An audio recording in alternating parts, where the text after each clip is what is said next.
that shit ain't hurt, cause it still hurt me now. Never had to fake it, I just made it, got my money now. I don't keep nothing 100, I keep shit 100,000.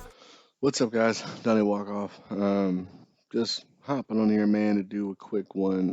Didn't do one last week, just because, quite frankly, I'm just very, very, very over it all, man. I'm waiting on a change. Now, at this time I'm posting this, they haven't announced anything as far as quarterback. I imagine it'll just be Helinski, which could provide a small spark, but the defense is really the issue. Tackling has been the issue. Just getting beat up front. I mean, I don't know what swapping the quarterback's going to solve, but regardless, uh, wanted to semi deep dive into this coaching thing. Kind of discuss, um, you know, realistic expectations. So, wanted to talk about and remind you guys where we were last time we had this decision to make. Keep in mind, I mean, we had the bad year with Elliott as the interim, but to remind you guys, I mean, obviously we had some good years with Spurrier and it trended down, but you would definitely say that our stock was a lot higher at the time than it is now. I would definitely say that's a fair statement. So the job was a lot more appealing than it is now. In case you forgot, and I was reading this on Twitter earlier, we talked to Lincoln Riley, interviewed him for the job, and we passed. At least that's my gathering of how it went. Doesn't feel like we interviewed someone of that magnitude because he went on to do great things. He was the OC at the time, but we interviewed him. We talked to some other guys, but we weren't able to corral Kirby Smart. Justin Fuente was around. Tom Herman was around. Granted, Herman I think is like 30-17 at Texas, so he might be on the way out, and really Justin Fuente might be on the way out. And they're not really so happy with Kirby. I don't know why, but Kirby's doing a great job at Georgia. Now, whether you'll be able to get him in reality, anyways, I don't know. Probably not. But this time around, we're hearing all the great names, a lot of names, right? We're hearing the Shane Beamer, the Jamie Chadwell, the Joe Brady's, the Hugh Freeze, who just signed an extension today. Again, y'all were giving me crap earlier because I said that means we're not going to hear from him. I think obviously Liberty doesn't have a lot of money. I'm not insinuating that we are not can afford Hugh Freeze anymore, but obviously when Tom Herman was at Houston, he stayed another year at Houston before he ended up going to Texas, and that was his way of saying. And I think he even publicly said that he's not interested in South Carolina, and he took his chances the next year and he went with Texas. I think that's Hugh Freeze's way of saying, look, I might can get an even better job next year. I won't stay here until 2026, but this is my way of letting everyone know to put these rumors to bed. I'm not going there. I could be wrong, but that's what I'm going to take away from it is that he's not coming. Um, and that's his way of saying that's a shit show. I don't want anything to do with it. Frankly, I don't blame him. But all this clamoring about who can you get that's better? I mean, there's a lot of names out there. Like I said, Luke Fickle, Cincinnati, and Billy Napier, and all these guys that just sound exciting and sound great, and honestly would be great hires if nothing else for the excitement behind having a young, energetic, emphatic guy willing to, steer the ship and do innovative things and be exciting offensively and not so conservative all the time. I'm with it, and I hope that that's the direction they go.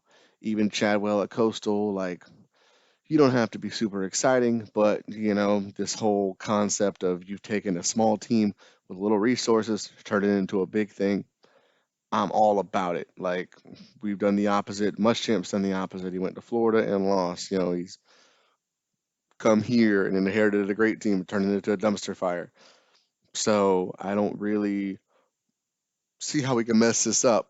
But I want to say that I would definitely prepare for the possibility that the name Just like last time, the name that we actually go with may not be someone that was on the radar prior. I don't know about you guys.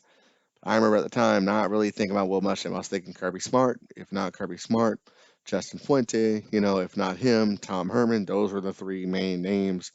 And then Lincoln Riley's and were thrown out there, and nothing materialized. And I even heard Rich Rodriguez. That's someone I would think about this time around. I think he's OC at Ole Miss, so we're gonna find out Saturday if he whoops our ass or not. But I just don't want to see a Jim McElwain, a Sean Elliott, and no disrespect to Sean Elliott, great O line coach, and he's doing okay at Georgia State. But if you're gonna go with someone without experience, it's got to be someone exciting. I've talked about Clark Lee at Notre Dame, but and that would be kind of a cool just to have someone like that's really keeping up with the modern offenses defensively. It's not an archaic defense, so that'd be interesting. I like Rhett Lashley's out there still. It's like Miami's OC. I mean, there's a bunch of names that aren't. I just don't want to see Gene Chizik. I actually think Shane Beamer's the most realistic hire.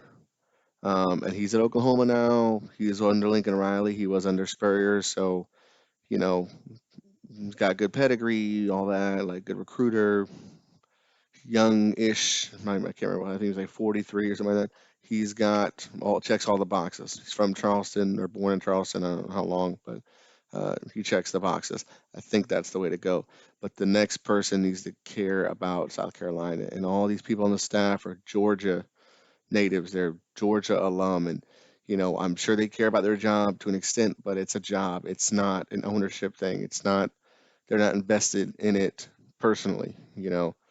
Kirby Smart didn't come. He went to his alum. Jim Harbaugh's at his alum. These people go to the places that they graduated, that they played. I mean, if you want to make the argument of Dabo, that's one thing because he's built a legacy at Clemson. But if Alabama called, he'd be gone because it's Alabama to him. That's where he played. And that'd be the only place he would go. Everywhere else, he would stay. There's no amount of money you could pay him, he'd stay. Um, and we just need someone like that. I mean, I don't know if it's making Brad Edwards the AD, or if it's someone that I know, like a couple of those guys like Kimmery and Tannehill are in the high school coaching ranks and stuff like that. I don't know what that looks like, but God, you would think after all these people we put through the NFL and stuff like that, there'd be somebody that legitimately cares about South Carolina, that is a fan and maybe a former player or something like that, but that is a native or that genuinely cares about the program. Because something tells me even if you get one of these guys, let's say a Billy Napier, maybe not Napier's a good example, but like a Fickle or what's that guy, Tom Allen at Indiana, something like that, they'll just be gone in a couple of years because they don't care. They'll do okay and then they'll leave. And I want someone that's going to stay, but that genuinely cares and is not going to be okay with getting beat. It's not going to say we'll go back and look at the tape. We'll check the tape and see. We got to get better. We got to get better. I don't want to hear that shit anymore. Like I'm sure you guys are over it too, but I'm just done with that, man. Um, so I don't want to see the same names.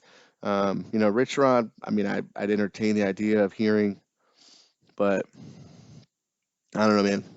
Um, I'm in the back of my mind, like I want to win, but I like if you told me that we would get blown out the rest of the season, but you would tell me that the second the last game's over, he'd be gone for sure. I would probably just take it. I'd say let's go, because I don't want anything. I don't want anything to confuse little old Ray Tanner into making this decision harder than it needs to be.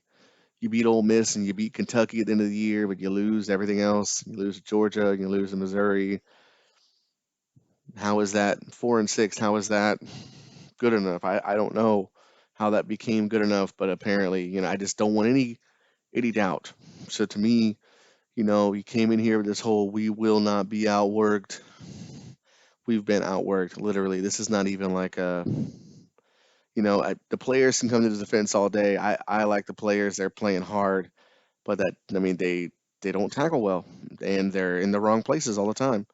And they have very not the players, but the coaches have little ownership of that. I mean, that's great that you can be a politician and you can tell me that's your fault, but end of the day, man, like schematically, it's just archaic. It's overly conservative. It's predictable, and then you go with Colin Hill, and I supported it, and everyone was on board, and then you watch this happen, this dumpster fire happen, and you just let it keep happening. I don't understand how you can watch that and not care, but I mean, the reality is, if he were coaching at Georgia, he would have done things differently because it would have bothered him more than it does now. So I don't know. Hopefully, next video we can talk about a win, maybe a narrow win that we still look bad in. I don't even know what I'm hoping for at this point, but who knows? I'm hearing some January 2nd stuff, so maybe that's when we'll take care of this whole situation. But till then, let me know your thoughts. Link, like, love, hate. Let me know. Appreciate it, guys. Go Gamecocks.